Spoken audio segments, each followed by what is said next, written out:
Hi, I'm here again in SwiftPOS back office, and in this video I'm going to be talking a little bit more about clerk groups and clerk security groups.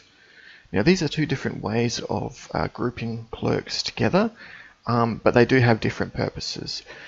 So to start with, clerk groups are a way of assigning clerks to a similar group and then doing something with that group at the point of sale. So for example, you can set particular layouts or specific keys on the keyboard to be only usable by clerks who are in a specific group.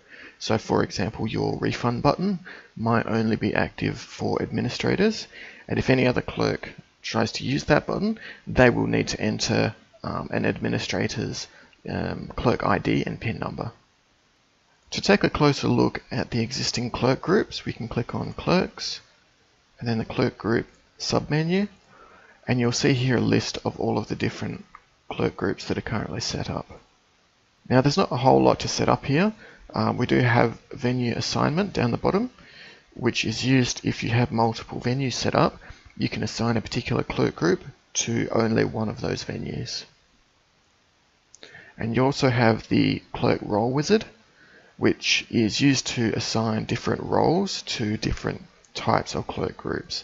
So for example, you might have clerk roles for bar staff, you might have one for cleaners, you might have another for wait staff, you might have another one for cooks, and you can have all of those set up and assigned to different clerk groups. At the moment I don't have any clerk roles set up, and I probably will get into that in a future video. But for this particular video, I'm not going to worry too much about it just yet. If you want to add a new clerk group, it's very straightforward. You can click on New, give it a name. If you have an existing clerk group that you want to remove, you can click on Delete, and that group has now gone away. If you try to remove a clerk group that does have clerks in it, you will be warned that that group contains some clerks, and you'll need to go through and unassign whichever clerks are in that group to a different group before you can delete that clerk group. Now I'm going to take a look at the Keyboard Designer to have a look at how we can use clerk groups to enable or disable clerks from using different buttons at the point of sale. So I'm going to go to Connect Touch Settings and Keyboards, open the keyboard that I want to work with,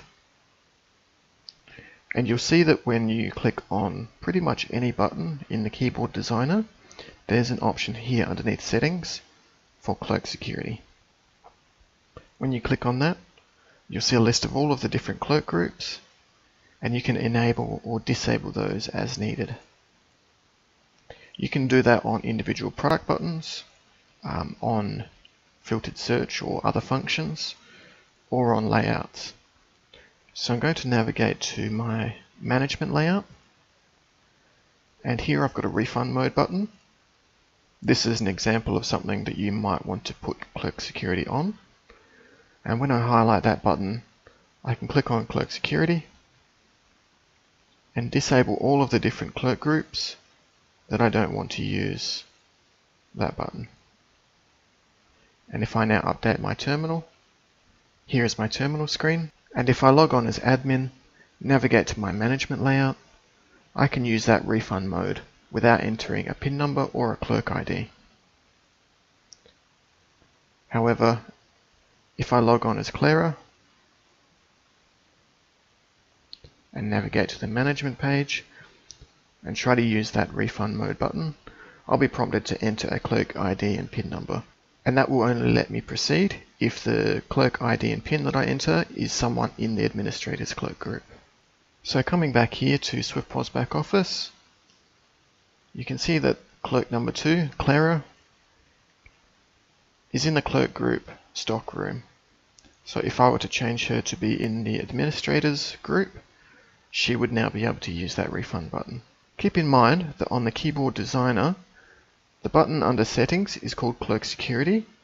However, that only relates to the clerk group and not the security group. I'm going to take a quick look again at the terminal screen to point out the Tools button in the top right hand corner. which gives you access to a whole bunch of different settings and tools specific to that particular terminal. I'll cover a lot of these in future videos, but this is something that you might like to restrict only to particular clerks, and that can also be accomplished using clerk groups. That's done here in Connect Touch Settings and Security. And here you'll see a list of all of your different clerk groups. If I edit the top clerk group, you'll see that there's a list of different options. Some of these are specific to the terminals, and some of them are specific to SwiftPOS backoffice.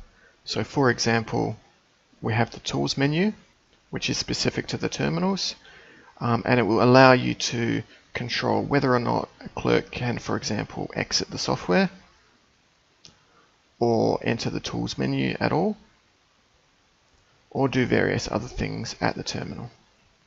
There are lots of other settings in here that you might like to allow or disallow for clerks. For example, you have in Miscellaneous, Override Table Cancel Sale Lockout, which can allow clerks to cancel a table even if table cancelling is not allowed at the specific point of sale terminal. If there's something in particular that you want to disallow for a clerk, this is a good place to start looking for it.